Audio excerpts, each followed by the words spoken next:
Hey guys, we missed you. You've made it all the way here. This is season two of the Meaningful People podcast.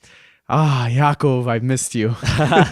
We saw each other in between. It's true, we have. But we got such great episodes coming your way for season 2, and we're starting with a big one. This is perhaps the most important episode we've ever done. Mm-hmm. Not that the other guests aren't important, but as you can see in the title, we interview a Holocaust survivor, and we really hope to do many more interviews with Holocaust survivors. Mr. Shmuel Beller. Maybe someone you've seen videos of speaking different places. There was a video of him last year that went viral of him, I believe, in Auschwitz talking to a yeshiva.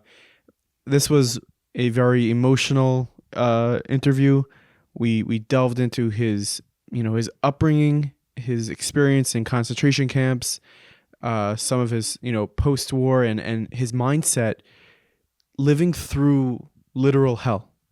That's what it was. I think, we all know about the Holocaust and we all know maybe a survivor. To sit down and hear some of these things from him were just next level. Yeah, there was definitely many tears coming from him, coming from Nachi and myself during the episode. It's very emotional. And I do want to say this because I did something wrong in this episode. I spoke to Rabbi Feiner after about it. I asked him a question. I just want to apologize before. I misworded a question.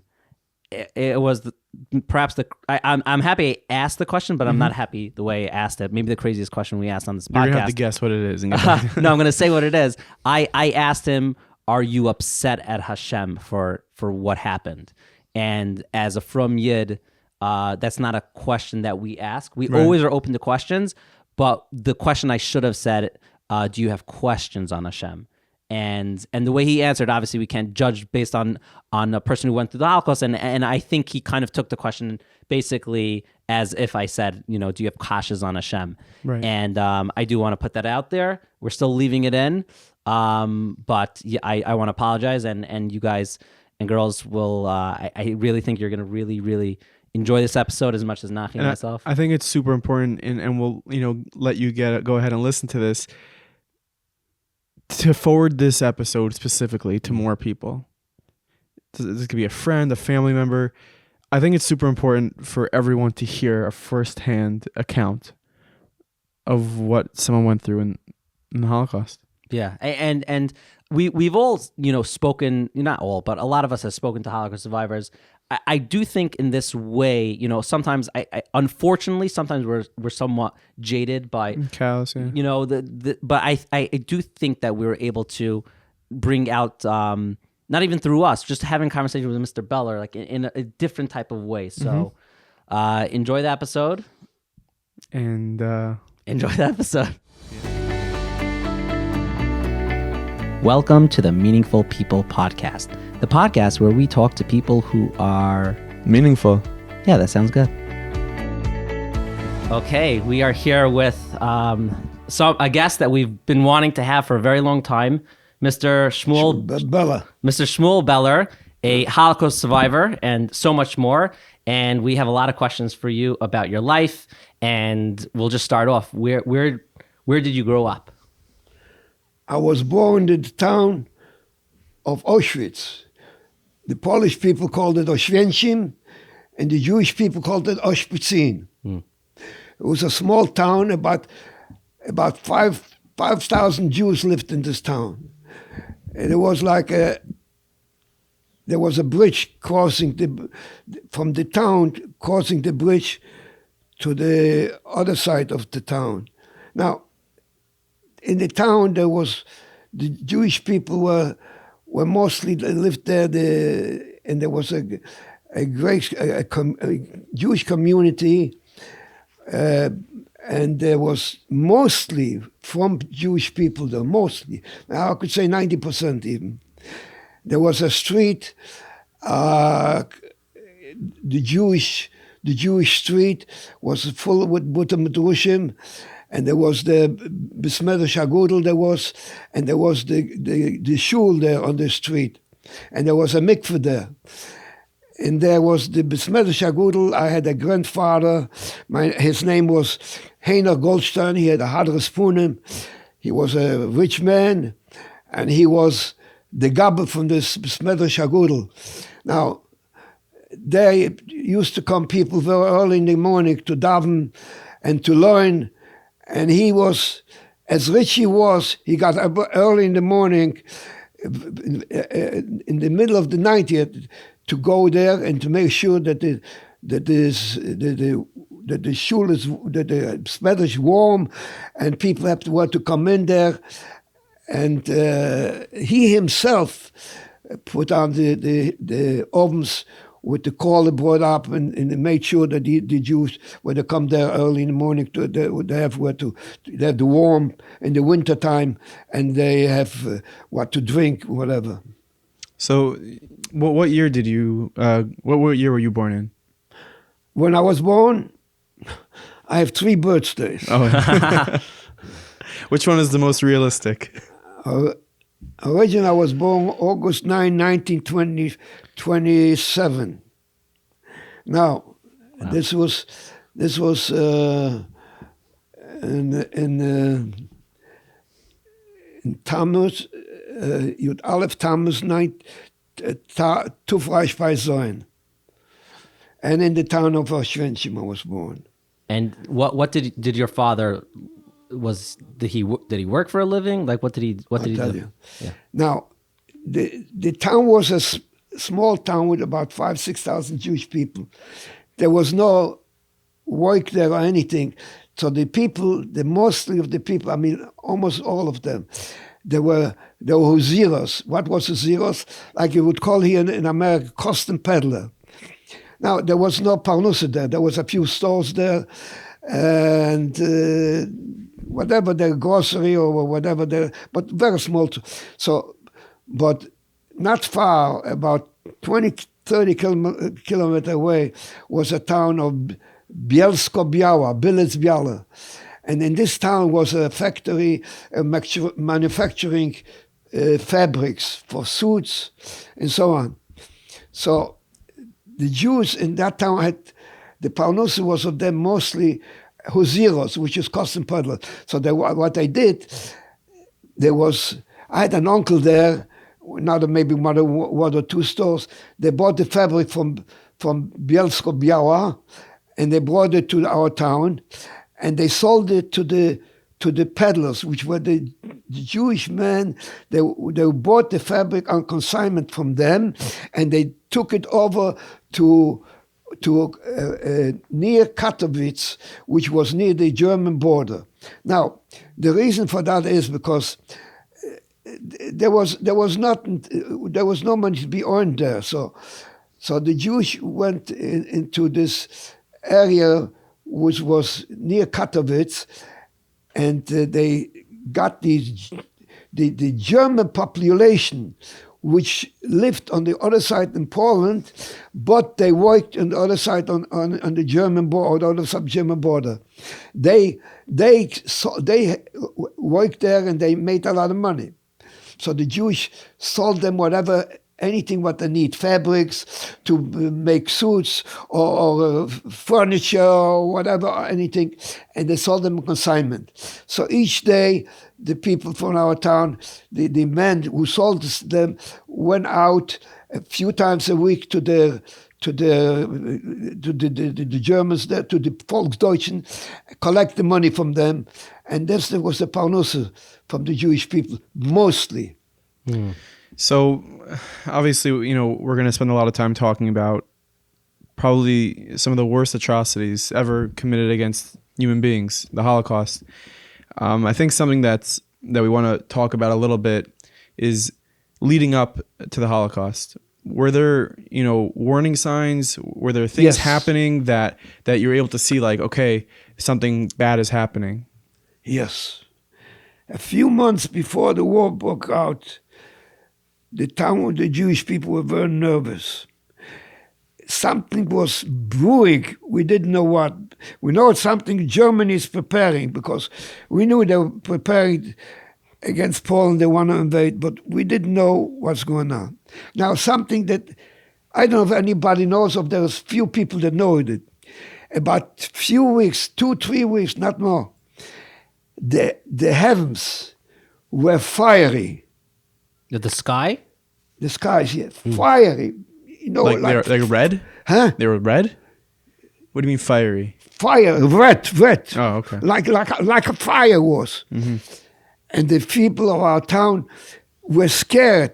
We knew something is coming, so everybody was going around and crying because we knew we didn't know, we knew what is coming.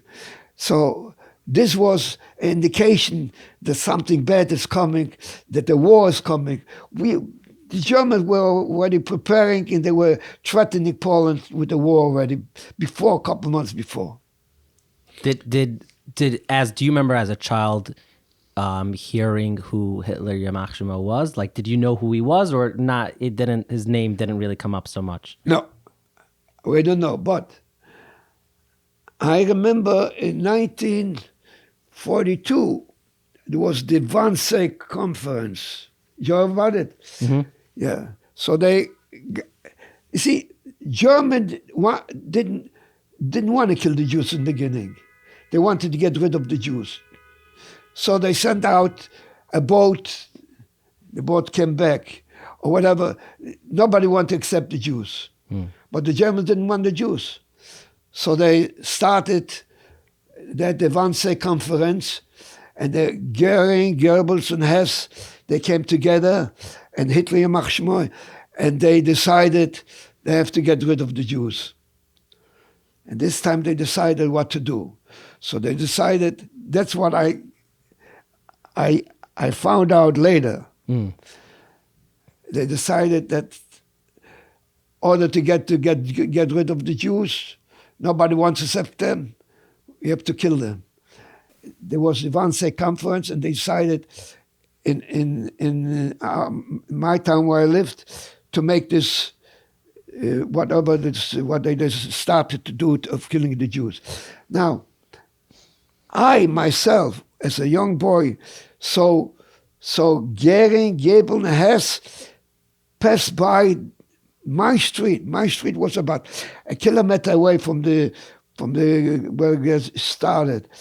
I saw them in a jeep pass by there, and this is probably at this time they decided to make Auschwitz whatever it was. So you saw them starting to build. I saw them, yes. I saw them. They were in a jeep. There were 3 guys there and a chauffeur there. I saw them passing by. I was a young boy. I was about 13 years old that time. You know, we were still able to go around. The Jews were still was not yet completely. Were you Hasidish, or? I was no, I was not Hasidic. Well, what were you? You asked me my family. Yeah, your family. Yeah, okay. I had Hasidic. My grandfather, and my uncles and cousins. They were. My father was not Hasidic, but there was a besmedrish there. Was all kind of people there. We had there a Rebbe there, which was a Sanzer Einikel, and there was, now there was like the town and small streets around it. Then was a bridge. You came over the bridge, you went straight to the bridge, was called Ulica Kolejowa, the Bahnstraße. This took you over to the trains. As you came over the bridge, you made the left turn. As you came over the bridge, make a left turn. This was the Ulica Legionów where I lived. Now, what is this significance? Because this street took you to the street where they started the gas chambers and all the hard labor camps and all that. I lived, as you come up the bridge, I lived maybe 2 minutes away in a building which was about 10 families lived there. There was another house there. Across was a house, a one-family house, was a family Raber. He survived the war. And there were 2-3 more houses there. That was all in this big street. And then this took you to the end there where there's the barracks for the for the Polish military, which they changed it to the whatever the labor camp, and then to the gas chambers they built. But they did not build the gas chambers in there. In the beginning, yes, small ones. What they built, the gas chambers, was built in Birkenau. It was called Brzezinka. Now, as you come off the bridge, you make a left turn, or you go straight. So straight was to the railroad station. There in this area, they developed a area which was called Birkenau, and there where they built the old gas chambers and everything. So there's obviously a lot happening leading up to the beginning of the war and to the beginning of these concentration camps. But that first moment where it became super real for you, I believe that, in the research we did, I believe your father was taken away first from your family? Yes.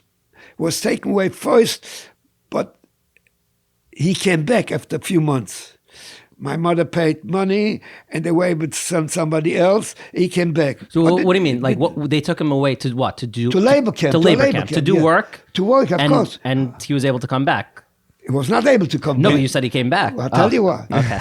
For money, my mother paid money, ransom. So somebody, there was a poor man, and he didn't have money for the family. So if he goes there, then they would send my father home. So my mother paid him money for the family. So he came.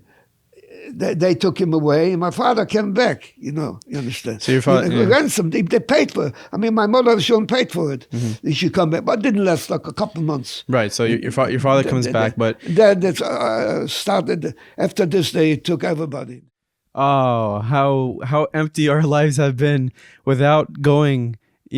Days of talking about AMR Pharmacy, guys. AMR Pharmacy. And in case you forgot what the number is.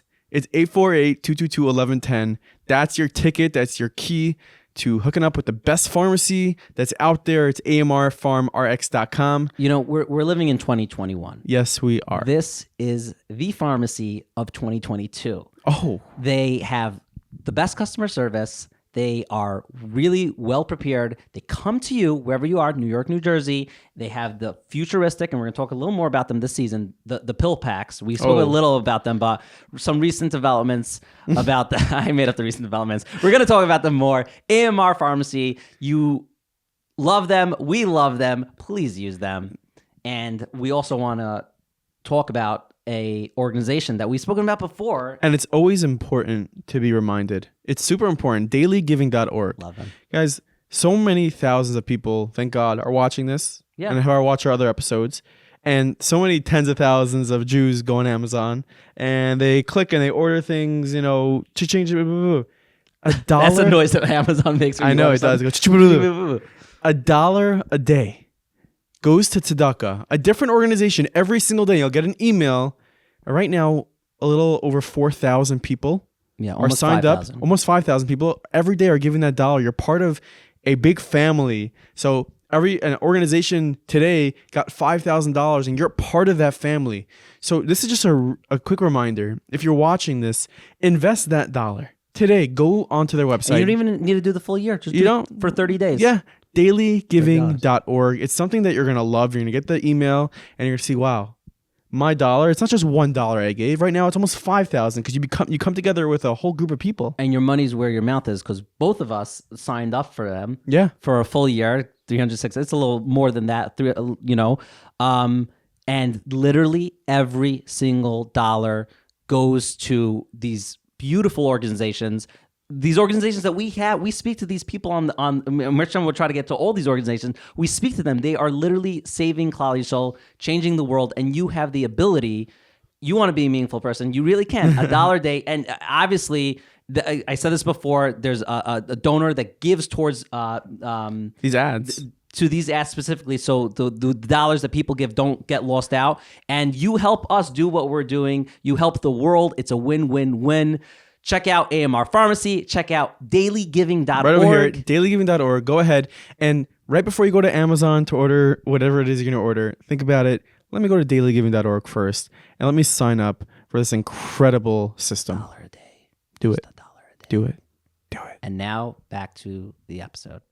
So I imagine going forward, after your father coming back in a short time that he was back, there wasn't that nice little system that you're able to pay to get people out. No. There was a day where you all went. Right. And could you walk us through that day? Yeah.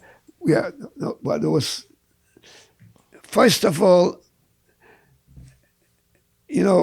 I worked in the ghetto. They moved us from downtown to Benji Sosnowiec. They cleaned up this. So my father was already taken away to camp. When I came to Benji Sosnowiec, so,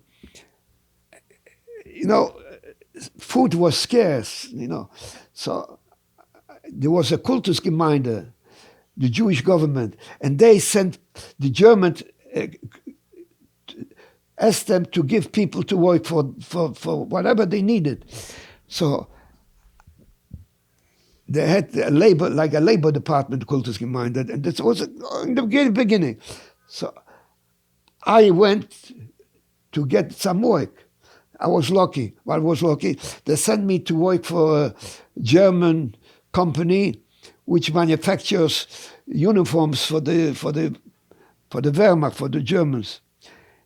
So in the morning, I worked there, and I packed. I was working by packing all the stuff together, and in the afternoon I went to the German. There were two brothers that owned this factory.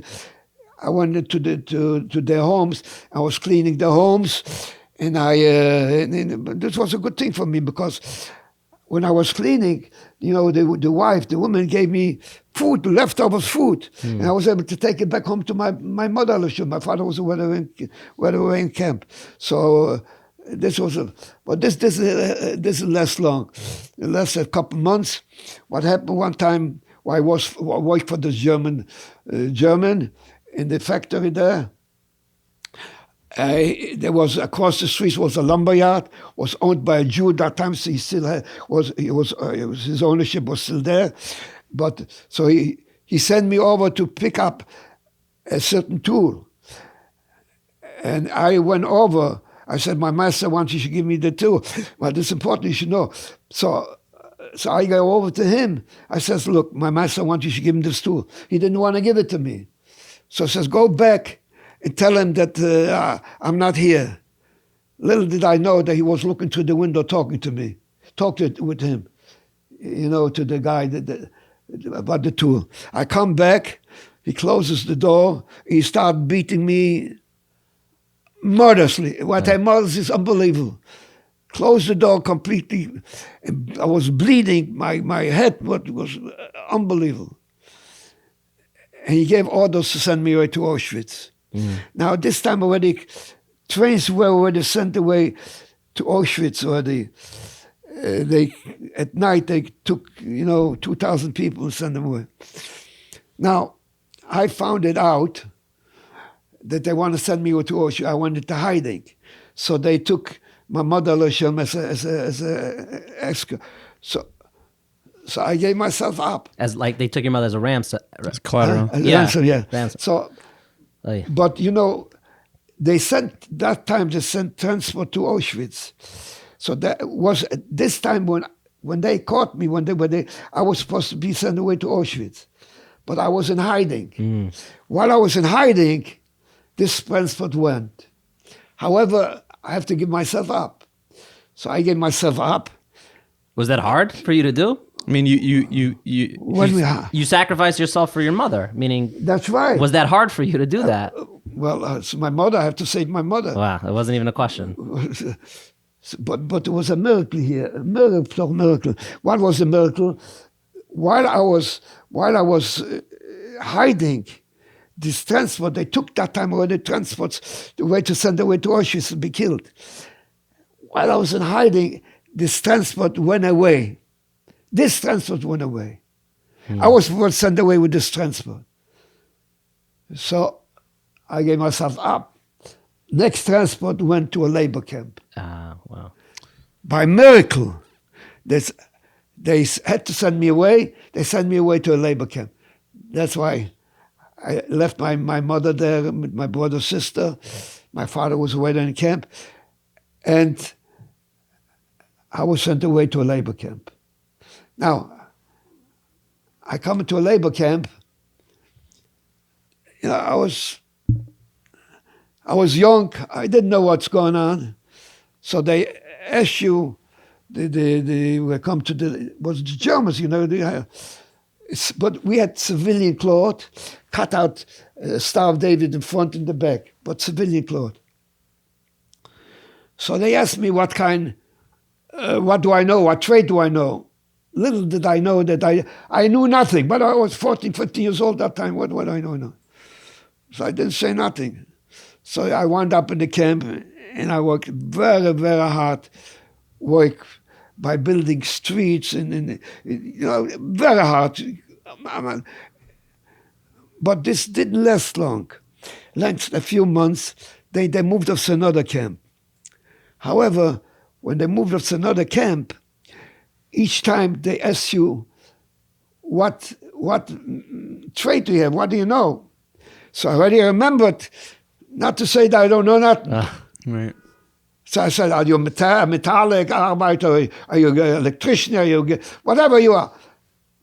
I didn't know that. I said, yeah, I'm a metal arbeiter, a metal worker. Okay. Okay. Already, I didn't work, have to work hard. I had a miracle, but a miracle, one after the other. So what happened? I started, they put me away in a camp, and I started working in the camp. So, you know, it was hard labor, that was. But we were put to work, 2-3 people of us, from us, to a German, and he was the master. This master that I was put with another boy my age and another elder man. He was He was such a fine German, and he was the head of the entire Baustelle. He was the head. So we put us to work there, and this German the other one was a murderer. He made us work such a hard work. We had to schlep pipes, you know, steel. We had to build a building with pipes with liquids for the war machine, you know. We have to build it there. And we picked up 4 or 5 people picked up a pipe to bring it to the place there. Well, this murderer took this German, he took away there was 2 PWs, Russians, and another, me and this other boy had to carry this pipe. How I carried this pipe about 20, 15 feet to the, I don't know, we broke down almost. We survived it. So look what happened. Next day, we come to the Baustelle again to work from the camp. We go to the headmaster of the Baustelle, which me and this boy and the other elder man was under his supervision. So we went over to him as Herr Obermeister Schäfer, his name. Schäfer, I'll never forget it. He was a Malach. He was a German, but he was a Malach. He saved our lives. We told him, Herr Obermeister, that's what happened. So he says, haben Sie keine Angst, don't be afraid. Don't go to him anymore. Come to me, I'll give you other work. You know what he gave me? He says, go there and collect all the pieces that fall down from the building, all the pieces, collect them and bring him there. And then he says, when you don't have some work, see these pipes here? Go sit until finished, till you go back to camp. Sit behind the car, behind these pipes, and at the times go back to work. He was the head of thousands of people. He was the head man. Such a fine German he was. Oh, but Meister Schäfer, I'll never forget him. What he did for us. I never seen him in Oilem. Must have been a little bit even confusing to have a Nazi treat you well. he was not a Nazi. I wouldn't say whether he is a Nazi. Probably was, but he was a civilian clothes. He was a head of the, thousands of people worked there. It was a miles big place, and we were just a small group, So we had three Jews, me and another boy, and an older man. There was two Russians, but we were put on the German.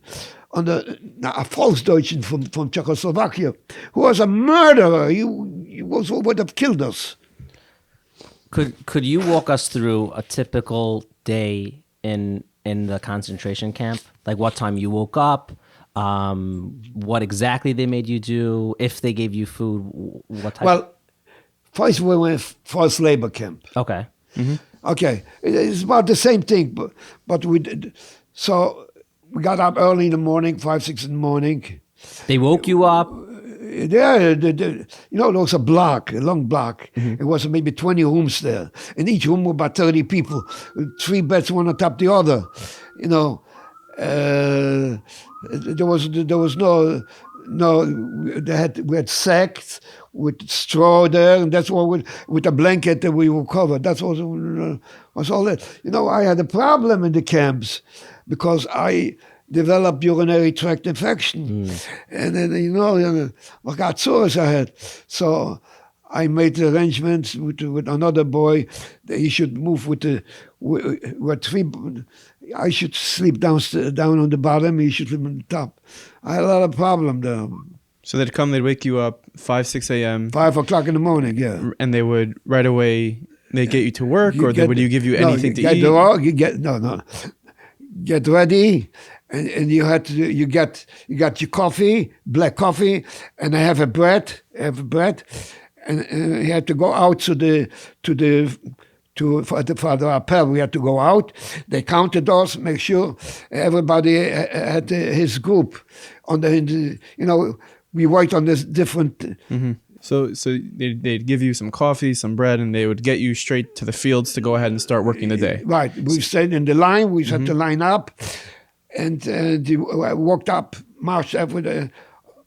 So figure 5, 6 a.m. You're starting to work. How long would you work for on a given day? How long? Well, we started up at 6 o'clock in the morning. It took us an hour to walk till 5, 6 o'clock, and then the marching back. And what did you do for that work when you say the work? What I did work? Yeah, meaning what did they do? What did you when have to do? I worked? Yeah. Well, I had different places, but I worked with the building. Mostly was building a building, but this was for the war machine building. So we had to carry pipes because there was some kind of gas going through this pipe and build this. So you mentioned before that work that you had to do. Yeah. But this was basically. But in the Zwangsarbeitslager, I worked. This was in the civilian clothing. This was what before. So I worked in the building the highways. For the. It was very hard work. We had to dig into to schlep these things up, and in the cold, very hard work. There in the other place was much easier because, we didn't have this hard work, but here we had to dig and to schlep and to, it was very hard work. Did you know what they had you building? Did you know that they had you building things that were going to assist them in their war, more of the camps? Did you know what they were having you build for them? Well, we knew in this one camp, in the concentration camp, we knew that was built for the war machine. And there was all kind of chemicals they were building it, because the pipes that we had to building in the buildings, they were very, very thick pipes, and very, very small. So there was something very strong in there. We don't know. I mean, we were building them yet, so we don't know what went in there. You know? Right. It sounds like I'm thinking like you're talking about your day where you're sleeping. I'm sure it wasn't comfortable conditions in this labor camp where you were sleeping, and you weren't sleeping a lot, and they had you working so hard, and they were in control of how much food you got and what food you got. Your rights and your anything that you had of your own was stripped from you. Was there Everything was stripped. Was there a moment for you that you like saw this happening, that you said they're just taking everything from us? You're a young kid at this point, and you're working so hard, and you walk out to the field. I'll give you this answer. We were so dehumanized. We were so nothing meant. You know, I had a family. I had brothers. Nothing was in my mind. Only the spike of bread. How do I get this spike of bread? I mean, you know, a lot of time I think about it. I says, how could it happen? That's all we thought. Where can I get this piece of bread? And they did that. They did that to you. They made us dehumanized completely. We didn't. We did had nothing in mind on how this piece of bread to get this piece of bread. Mr. Beller, do you have a certain week in the labor camp or concentration camps that sticks out to you that was maybe the most difficult week of your whole experience there, that maybe was different?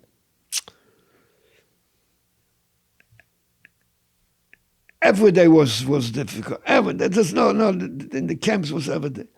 I heard a story, well, I don't know if it applied to you, that they made certain people stand in a field all day and not move. I'll get to it. Okay. So you were at this point you were in the labor camp, but so how many years were you in the labor camp, and then when did you leave that camp? I'll tell you. I'll give you a little different way. Sure. I was taken in 1943, about April, to the camp. To the labor camp. The labor camp. In this camp was civilian cloth where the Star of David cut out. Was a very hard camp. Now, some people don't know that, but the bigger the camp was easier. Mm.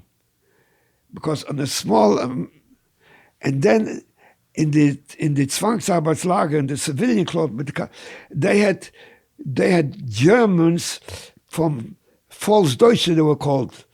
You know, the watchdogs, the Germans. They were such anti-Semites. They were murderers.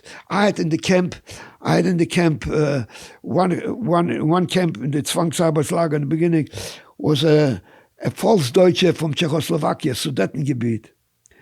He was such a chai, such a murderer. Unbelievable. I'll tell you what one time transpired. While I was working, we were working on the Baustelle, one of us picked up a piece of wire. You know, there was laying wires playing there. And we had a camella, like something like this, big for the coffee and the soup oil they gave us. And so he picked up a piece of wire, and there was two holes, like this, he put it, that's how he, a German passes by, a civilian German that worked there. He says to him, "Did you know you committed sabotage?" He doesn't know what sabotage. He picked up the piece of wire and he used it for himself, not for the war machine. It was supposed to be for the war machine. He didn't know what's happening. So this guy, the German, went over to the Vorarbeiter. This is one of our men. He was the head of the group. He didn't work. He just watched over us. So he went over to him. He told him, "I want you to report this to the camp guy that he committed sabotage." What's a sabotage? He used a piece of wire for the war machine. Mm-hmm. Now he went back. He asked the head of the camp, was a Jew. Zellinger was his name. He asked him, I have to report this. You know, the father. So Salinger says they're going to beat him up. Don't report it. Don't report it. So he didn't report it. Next day he comes back to the work. So the German asked him, "Did you report it?" He says, "No." He found out that now the man and the Vorarbeiter, the Jew, the head of the group, came back. He took him. He started to beat him up. Mamish beat him up to death. To death. He was still barely alive. There was such a concrete. He put him in there. Where they both gave their lives there. Wow. So, what? I imagine you weren't in the labor camp. Yeah, of course I wasn't. The whole time. You were there for a period of time, and then you moved on to a different camp. This time, yeah, they moved us. Yeah, this was called Zwangsarbeitslager. Okay, that was in 1943. You were in the labor camp. 1943, yes. And then where did they move you, and when did they move you? Then in this camp I was about till beginning of 1944. Okay. Then they moved us to a concentration camp. Now the difference, we wore the stripes there with the striped uniform, all that. And the concentration camp was significantly more difficult and than the labor camp, right? I would say the opposite. Really? The reason for this, I tell you, not for the because there was. Here was only 500-600 people. They have a lot of close watched. Over there, there were 5,000 people. Which concentration camp? Blachhammer. Okay. So there was not so much watched, and you know. And, You had a little more freedom, I guess, in the concentration. I wouldn't camp. say freedom, You can but get away. Right, you can get away with Poor it. choice of yeah, words, yeah, sorry. yeah. But they had you in uniform. Yeah, this was fully uniform. And did they give you numbers then? Yes. As we came into this camp. Now, before I didn't have a number. I didn't have just this as far. I had a number, but, only... On your clothing, not They on didn't your put it on skin. your arm at that point yet. No. Now, we came from the Zwangsarbeitslager to the concentration camp. We had to go a different process. So, that time we had to take everything off. Each time we move from one camp, we take everything off. I want to tell you what a story happened with the clothes, because, they bought clothes from Auschwitz probably. And we had to change the clothes, because each time we had to change. So one time I changed my clothes, and while I was working on the Baustelle, in the civilian cloth, but with star cut out, I felt my sleeve is something in one place a little stiff. I touch, yeah, one place is very stiff. And that's the clothing that they gave you. From the clothes that they gave me. Right. So I go back to camp. I didn't open up on the camp because I was afraid if I open up. What do you think I found? A $50 bill. Whoa. Wow. $50 back then is a lot of But money. wait a minute, what can I do with it? Oh, right, that's true. They catch me $50, they would kill me. Right. Oh. So what did you do with it? Chachma. You couldn't do it. Nothing. Right. So what? Yeah. I was afraid. I was hiding it. Right. So I get on the Baustelle again. I worked with some Polacks, with Polish guys. I says, look, I found it on the street, on the Baustelle there. Give me some bread for it. Look, it's a lot of money. He said, okay, I'll give you bread. I said, look, how much money I give you. He gave me 2 breads. I was happy. I got rid of it. It's perfect, But if they catch me with that, I will be killed. Wow. So you were just happy to get it off your hands. That's right. So this story that you had to stand in the fields just doing nothing. This happened in the concentration camps. There was doing nothing. The where they made you just stand still, not do anything. This was on the Dead March. We were ordered to go out of there, because the Russians were closing in on us. So we started on the Dead March. before going to that march, they opened up the magazines. There was a magazine with a lot of clothes from the people they brought from Auschwitz. Everybody was able to got in there and took whatever clothes was able to. And I was able to get that time a pair of shoes, leather shoes. I had wood shoes. You know, wood shoes is so thick, like you here, right. thick, and you walk on snow, it piles up, you can't go. You have to stop and knock it off. I can imagine. And a lot of very people, they could die from that. not they died, they were killed. Right. Where they fell down, and they were shot on the spot and thrown on the side. Right. So it was a miracle I found a pair of leather shoes. So what I did, I put on the leather shoes. I had 2 pair of socks I put on, and so I took 1 pair of socks. They were wet from the bottom. Each night when we slept in the barns, I changed them. The one that were wet, I put them to dry out on my foot.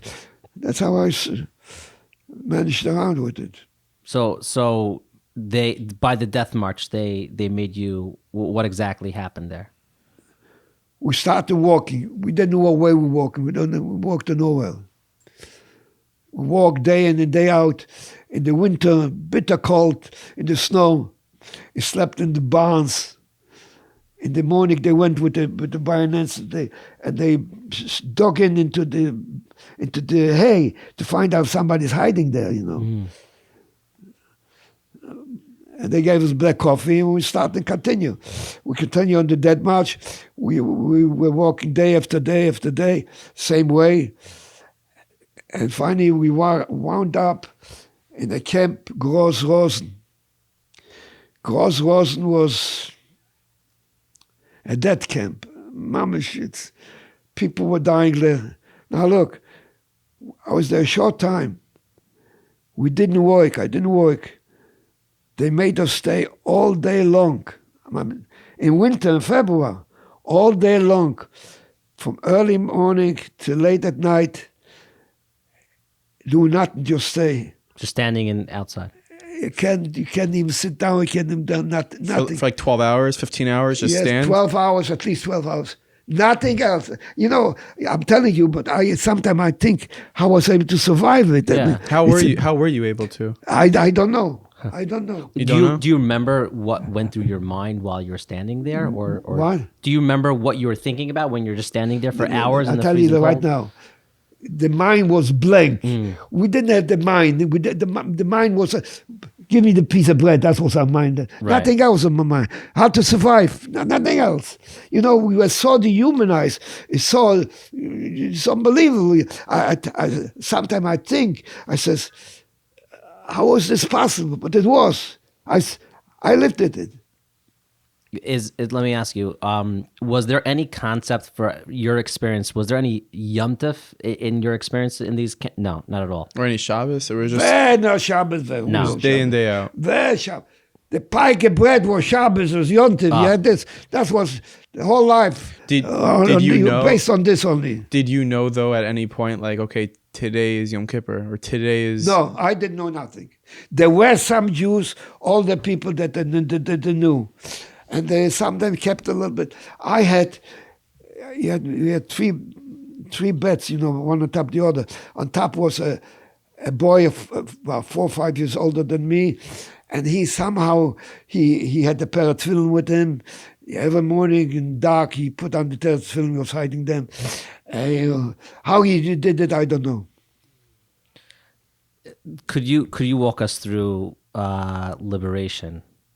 When you were liberated, what that was like? Let me give a little story about Groß-Rosen. Yes, please. This was the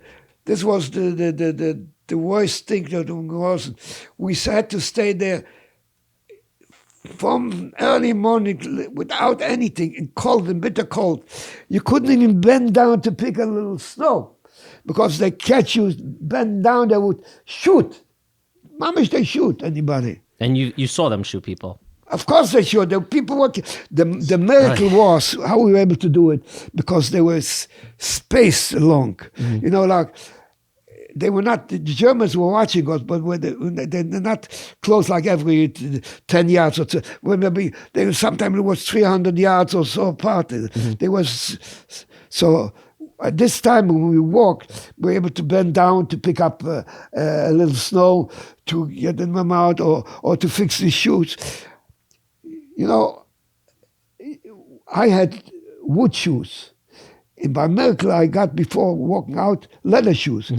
Wood shoes, you couldn't walk. You couldn't walk a little bit. The piles up, you had to stop down and knock it off. But down they killed.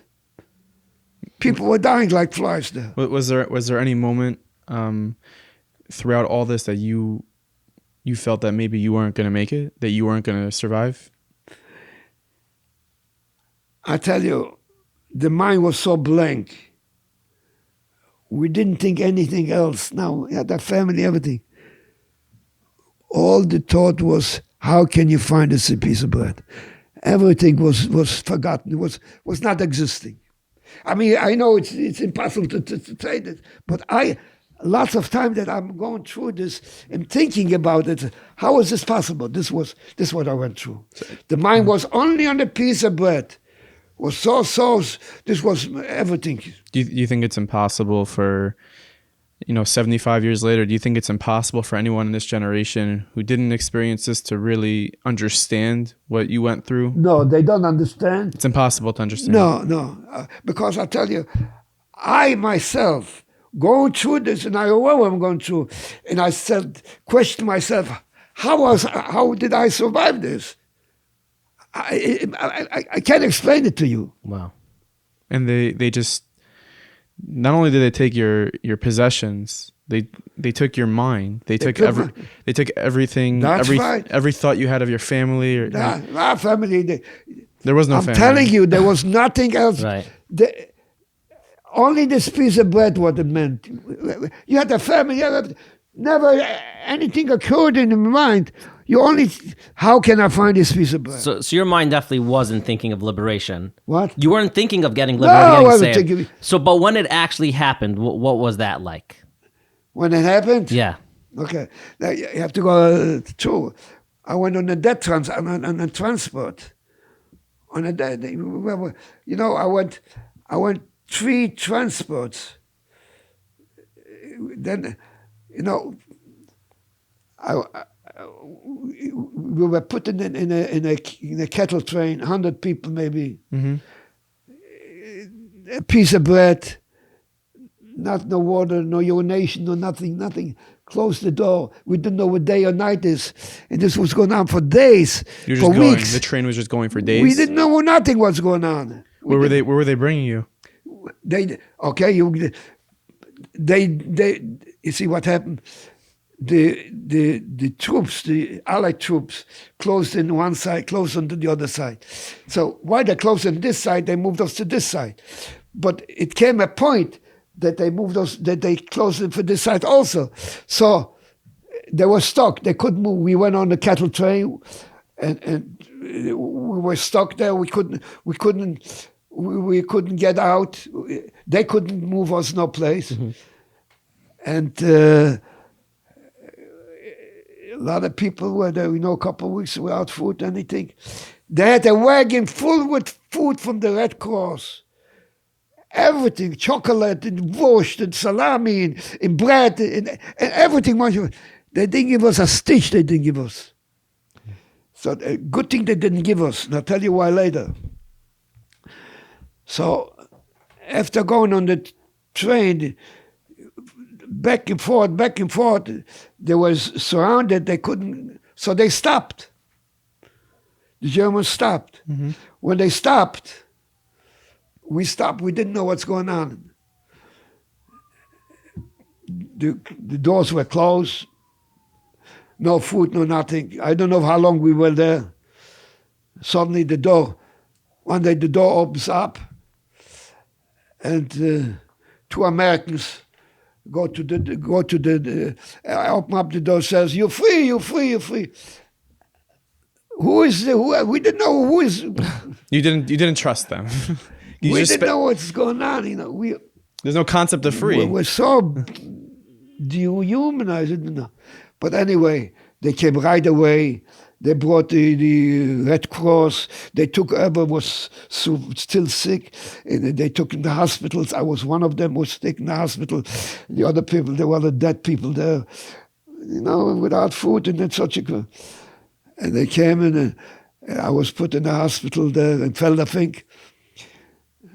And then I was very, very critical sick. I had typhus, very critical sick. And it was 3 months there in the hospital. And they get close watch over us. The Americans, there was a Lieutenant Smith, a Jewish lieutenant, and he watched over us. The Germans, the doctors they were warned with life if anybody's happened something. You mentioned before that it was good that you didn't get the food from the Red Cross. Right. So why because was that? we didn't eat nothing for such a long time. And I tell you what happened to me. Some people they opened up a magazine, they took out the food, and they ate it. They didn't eat for such long. They ate those stuff. They got sick. A lot of people died. I also ate. I was critical. I had typhus that time. By miracle, I survived. Wow. You can't exactly start having Swiss chocolate for the first time. Yeah, chocolate. I had a box of Wurst, That way. I haven't eaten anything in here. I eat Wurst. Yeah. But mine wasn't. America was that time that the American made us go to every German house has to let us in. Whoever was able to get in. The sick people, they took to the hospital, and everyone was able. I happened to forward with two boys. I had one boy from Poland and one boy from France. We were friends together. We went into a doctor's house, and I slept there at night. I slept in the house. I got cramps. I was screaming. Because I didn't eat nothing. Here I ate salami. It's right. I was very critical. So immediately my friends called the ambulance, the Red Cross. They took me to the hospital, and I was 3 months in the hospital. 3 months. Wow. The first, I guess you mentioned that during the time in the camps, your mind wasn't there. You were just focused on the next piece of bread, the next piece of bread. That's all. What was the first moment after the war and after the camps that you just thought, oh my gosh, I survived. I lived through this. That you were able to think about what you went through. I think a lot of time myself. I had a family, I had everything. Here, I don't even think about my family. I think my little piece of bread, I think. The mind was so confused, so impossible.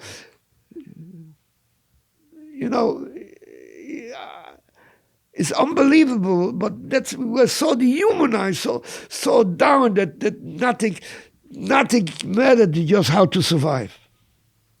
So when did you start, thinking after the war? When did you start? Well, after the war, I was in the hospital. As I told you, I got typhus. I was in the hospital. I was 3 months in the hospital, and then they it took a while till I started thinking, but the mind was so that I didn't expect to find anybody. So I was liberated. Some of us went back to Poland. Well, they found empty. There's nobody there anymore. The Polacks took in, they killed the Jews, some of them. So it was very hard. So, just bearing my thoughts. Right after the war, from what I understand, you weren't religious, right? I was not religious. You weren't religious until you met the Klausenberger Rebbe. I'll tell you. While I was in the hospital, I was in a room. I was free, completely free. 2 rooms away, there was Klausenberg Rebbe. Wow. I didn't know who he was. I didn't know who he was. He was all very critical that time. There was a Lieutenant Smith, a Jew, and he was constantly over there watching over him. And he watching over us, me also, because I was in a room with a few Russian PWs and a few of our boys. In the noises, there was a big, tall doctor, a German in uniform. He was warned constantly by Lieutenant Smith. He told them, your life is in danger if anything happened to these people. He watched over us immensely. So you're recuperating in the hospital, and you start to form a relationship with the Klausenberger Rebbe? No. So at what point did that relationship blossom? I was very completely out of religion. Right. Completely. Meaning during the war, you were, as much as you were religious, or before the war you were religious? Of course I was religious. And then, meaning during the war, I forgot everything. I not only I forgot, I didn't want nothing. Right. So what happened after I recuperated? They took us from Velding to a camp of Fernwald. In Fernwald, there was already the Hungarian boys. They were in the camps for a short time, couple months, and they were religious. I at that time ate wafers and everything. But I must say by miracle, because others did not wind up like this. I wind up with Hungarian boys. In a one room, which was about 20 boys there. I ate wafers and everything. So one day, when I ate a wafer sandwich, they surrounded me, the Hungarian boys. And a circle they made me. We were friends, you know. Right. And he said, Shmuel, don't eat anymore. This is a strafe. I said, leave me alone. I don't want to hear about it. But they surrounded me. They wouldn't let me go. They ripped away the wafer sandwich from me and took it away from me. And they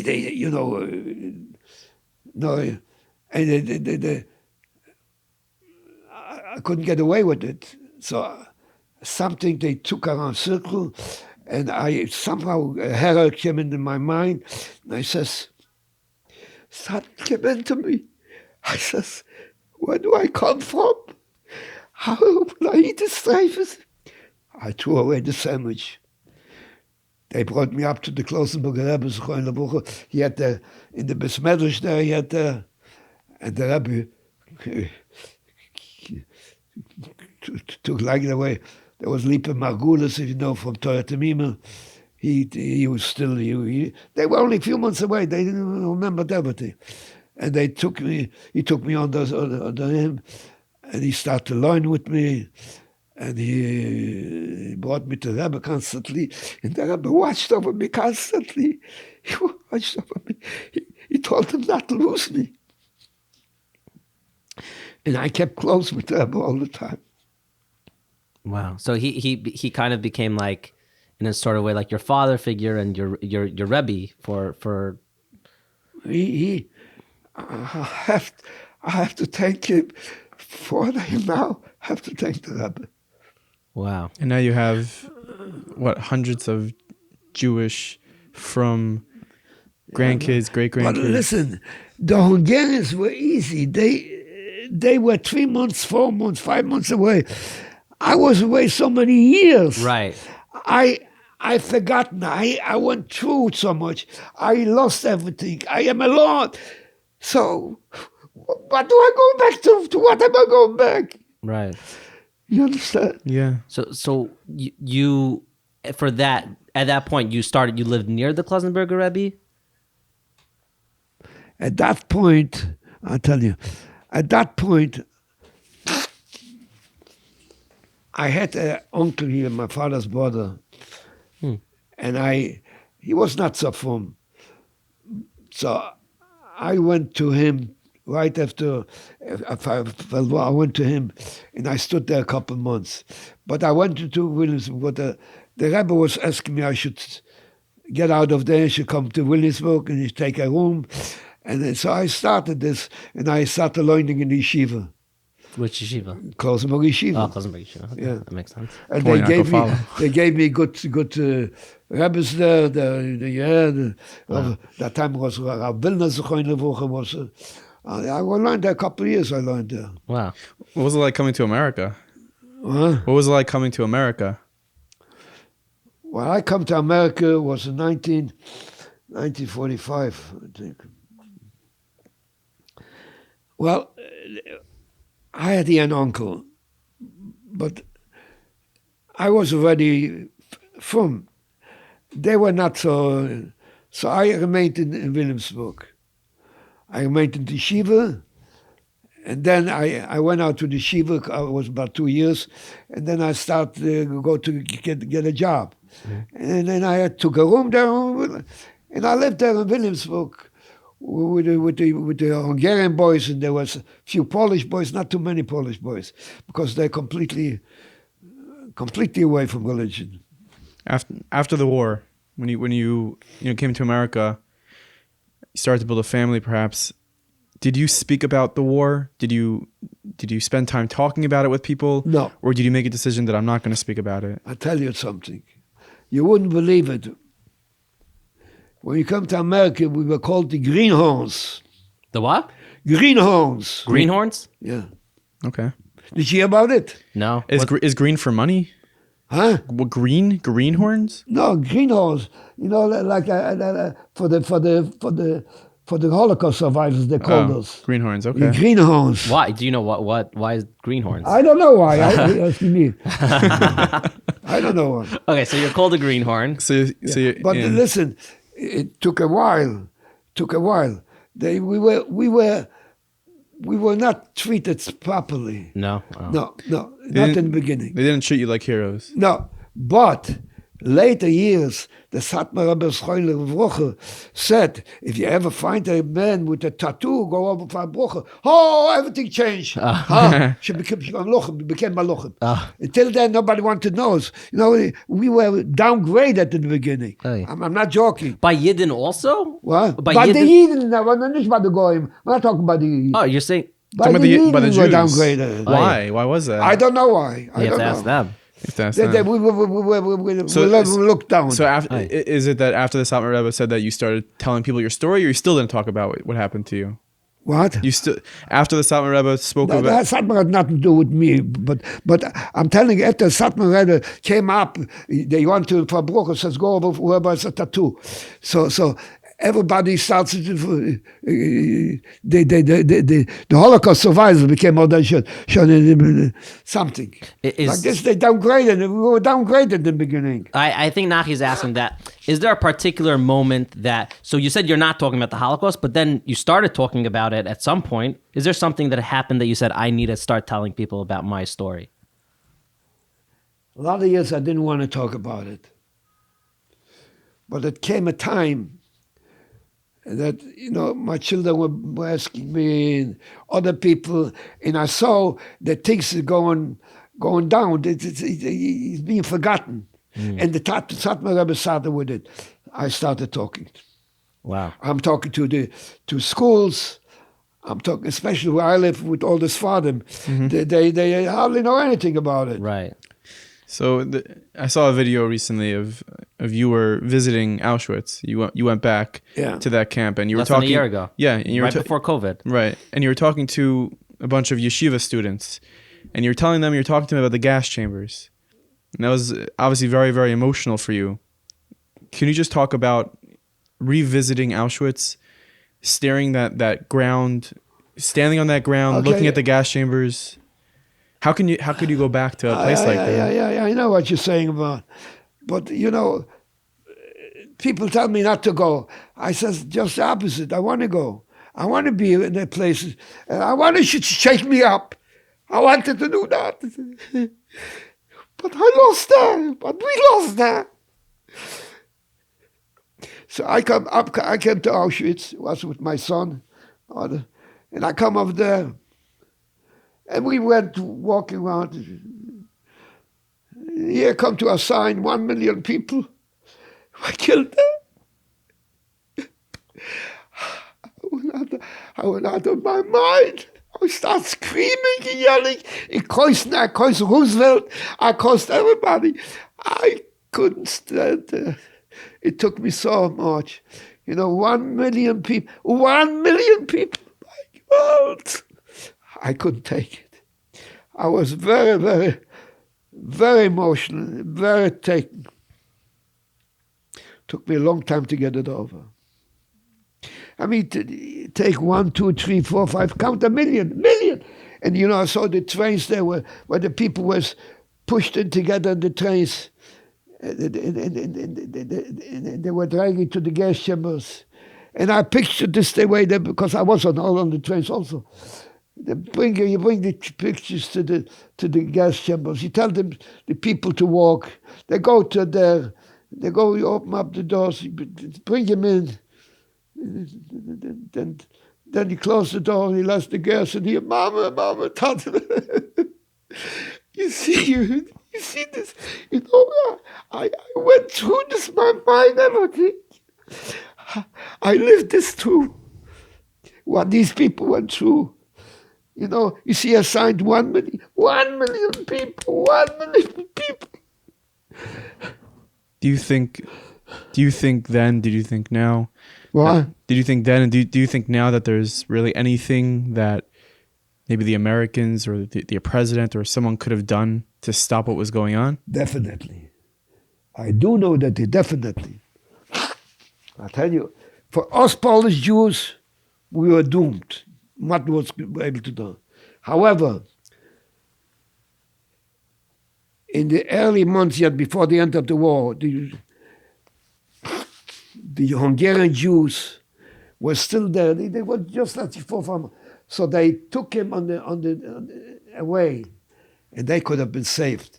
All Roosevelt had to do is bomb the railroad. And he didn't want to do it. Where he is. This is a little bit of a tough question. There are sick people nowadays who get up there and they say that the Holocaust never happened. Yeah, I know. Well, what do you? I don't have. I should drop dead. What can I tell them? What can I tell them? I don't know. I mean, what can I? I lived it too. I saw it. So what can I tell them? Yeah, you have the numbers. Should argue with them, talk with them. I wouldn't talk. I wouldn't attempt even to talk with them. I agree with you. Holocaust deniers should drop dead. I think we all agree. Do you have any resentment to Germans now, to Germany, the country now, to what it is today, or is it? It's a good question. It's the way you want to take it.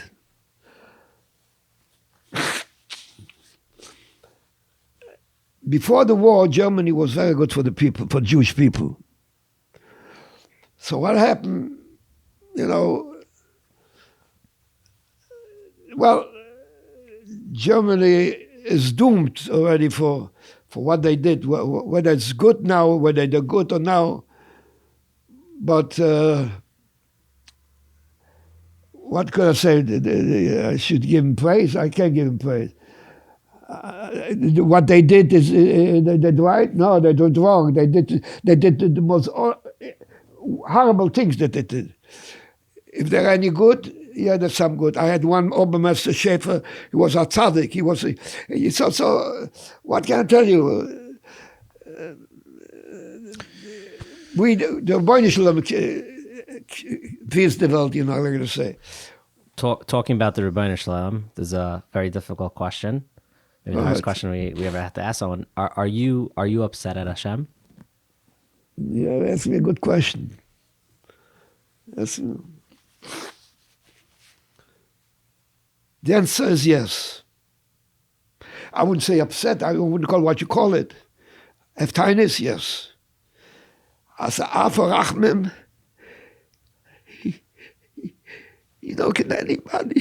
can anybody imagine? You bring in a transport, you put him in a room, you close the door, you let the gas jump, Who could ever imagine that? So what shall I say? I'm not a malach. I'm a human being. So 100%. But you're from Yid today. How are you able to I'm a continue? mama b'min shleimer. I'm a mama and everything. Hoptainis abon shalom. Yes, 100% heptainis. What can I do? That's the will. I mean, it's a great chom there, but it was. I don't think it was ever. Maybe yes, maybe no. I don't know. Was the horrible deaths that people, it was in a camp. There was they dig a hole and they put in gasoline or oil, whatever, made a fire, and they threw Jewish people into the fire. And they didn't want to go, so they had dogs chasing them and pushing them in. It was a camp like this. You look around today. Do you think something even remotely close to what you went through could ever happen again in the world that we live in? Would it ever happen? Would it ever happen? Could it? Could it happen? I don't think something like this would ever happen. No, but atrocities will happen, yes. For Jews, for us, do you think that we should... You asked me a question. Did anybody thought that something like this would ever happen? You tell me. Before the war? No. There was pogroms, there was everything, but nothing like this. This is mass murder. This is not in such a cruel way. You live in a world now, though, where, there's Batei Midrashim, there's yeshivas and Beis Yaakovs, and there are thousands and thousands of kids and young light learning all day, probably even your kids, your grandkids, your great-grandkids. The difference, the life that you were living when you were younger and the life that you're living now, shepping so much nachas, how do you handle that emotionally? Do you feel blessed? Do you look around and turn to Hashem and say thank you? Could you even bring yourself to thank Hashem now? I say thank you with a taina. I says, Rabbeinu Shalom b'saf rachmen. How could you ever do that? How could it ever happen? B'saf rachmen, I say. On such a murderous way, on such a to kill innocent men, women, children. How would you allow that? I can't talk. So I want to talk about a lighter note. This Nachi brought this up before, and I think it's a very nice thing. I'm pretty sure you went to the Siyam Shas this past January. Yeah. Well, what was that like to see, MetLife Stadium, 90,000 Jews, one of the biggest stadiums in the world, all of us gathering around for, finishing Shas, learning Torah. What did that feel like for you? Not special. No? Why not? Because the pain of what I went through and what loss is so great that I don't see anything that would cover this up. But still, you're from Yid. That blows my mind. It's heroic. Like I always say this. I'm a mom in Shleimer, and I always said about Shleimer. Why? What did we do to you? That's fair. Yeah. I'm a mom and everything, and I'm religious and everything. Right. I still have a time to Bnei Shleimer. I imagine there's going to be a lot of younger people, maybe even parents, showing this to their kids, because kids are born now in 2010 and 2005 in a whole different world, and the challenges are different, and they're watching you, or Shmuel Beller, who went through hell. What could you say? What could you tell the younger generation, the kids in Klal Yisrael, from what you went through?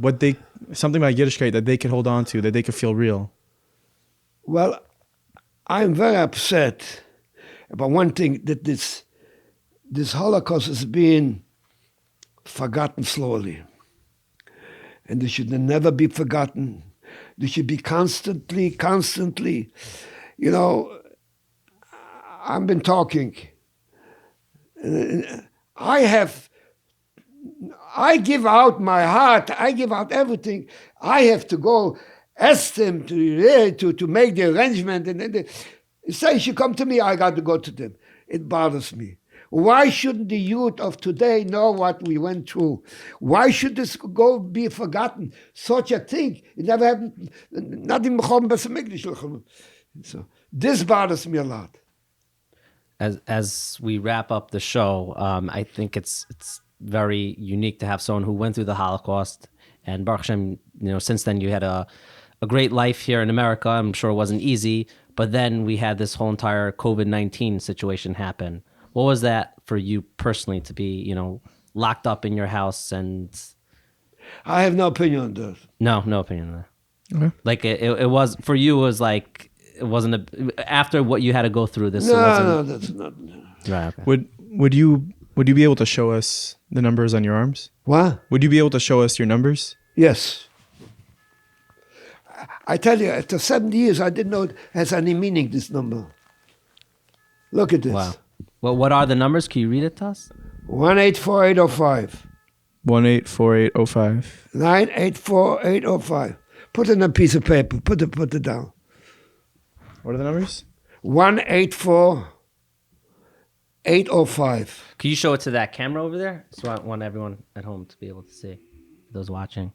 Now, And- count it together, the oasis. Count it together. So we How got much it is? 1 plus 8 is 9. 9, Plus 4 is 10, 13. 11, 12, 13, yeah. 13. 8 13 plus 8 is 21. and 5.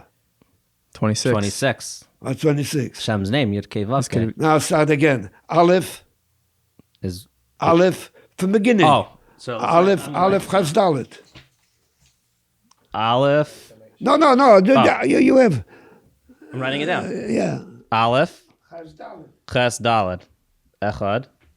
805. Should we do it again? Yeah. 1, 8, 4. 1 Is Aleph. Aleph Chaz Dalet. What's Aleph Chaz Dalet? Echad. Wow. Yes. Hashem Echad. And they got more. 1 8 is 9 and 4 is 13. What's 13? Oh. Yad. Say every day, no? Yeah. Wow, the 13. Wow. And 8 or 5 is 13. So you have 1, 8, 4, 8, or 5 is 26, 13, and 13. And Aleph has Dalet. After 7 years, I didn't know about it. Wow. Someone pointed it out to you? Some point, a Sfardik boy. Wow. In the shul, I put on tefillin, he pointed out to me. Wow. Okay, Mr. Beller, is there anything in particular that I'm sure we missed tons, but is there anything in particular that you want to give over to everyone listening? Or maybe it's a story, maybe it's chizuk, whatever it is. If there's something we missed, please share. I know what I should say, but I will not say. I don't want to.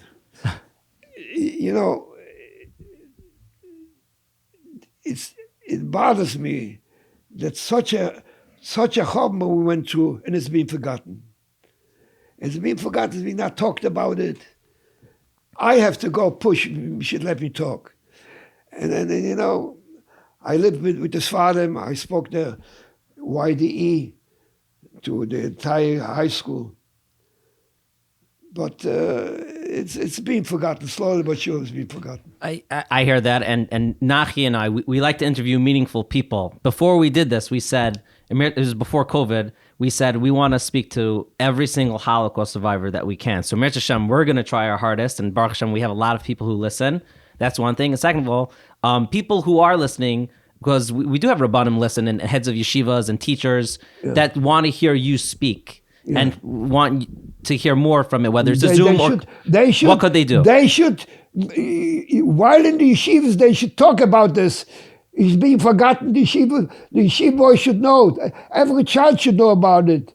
This is Chom. The Chom Beis Hamikdash is worse than the Chom Beis Hamikdash. So we're going to put on the show notes maybe a number of yours or a way to contact you, because obviously they should teach in yeshivas, and that definitely they should, and that they should be mechazik. But if they want to reach you for you to, No, they Project Witness. oh, okay, Project Witness. I don't know. okay, well, Thank you so much for. They have my number. They give it to out. okay, shkach. Thank you so much. I hope you learned something. We definitely Sure did. That was a heavy episode. Definitely was. And there were a few laughs in there, every here and there, to believe it or not. Nach, what do you think of Mr. Shmuel Beller? For me, you said in the intro, we all maybe know a Holocaust survivor. We've heard people speak about it in the past. It's really hard for me personally to understand some of the things that he went through. It's hard to wrap my mind around it. Very, I think, important to hear from him, to see the numbers on his arm. People say never forget. This is something. It's not about not forgetting. You have to know and remember and know, what our ancestors went through, but know what they fought for. This is someone who's sitting here with a yarmulke on his head, from kids and grandkids and great grandkids. What he went through to come out like that. Obviously, it wasn't a smooth, straight path, but incredible. Yeah. Incredible. I want to give a special thank you to the people that helped us, so the Bellers, who are, I spoke to his grandchildren, and also to the Gertners who helped with the transportation of Mr. Big Beller. shout out to Shirley Beller, who drove him to our studios. And Dwight Gertner, who drove him back. That's not his name, but I don't know. That's not his nickname, his brother said. But I want to say something. We really want to interview and have a conversation with as many Holocaust survivors as we can. Unfortunately, we know there's so few left. And especially with COVID. And especially with COVID, it's been very difficult for us to be able to, sit down face to face with a Holocaust survivor. So if you do have a Holocaust survivor that you think would be able to have a great conversation like we had with Mr. Beller, please reach out on our website, meaningfulpeoplepodcast.com. There's a place there that you can make a suggestion, and we would love to have as many Holocaust survivors as we can. Be sure to subscribe to our YouTube channel or to the podcast or wherever you're listening. And we have a few very fun and awesome episodes coming up. So stay tuned. Ciao.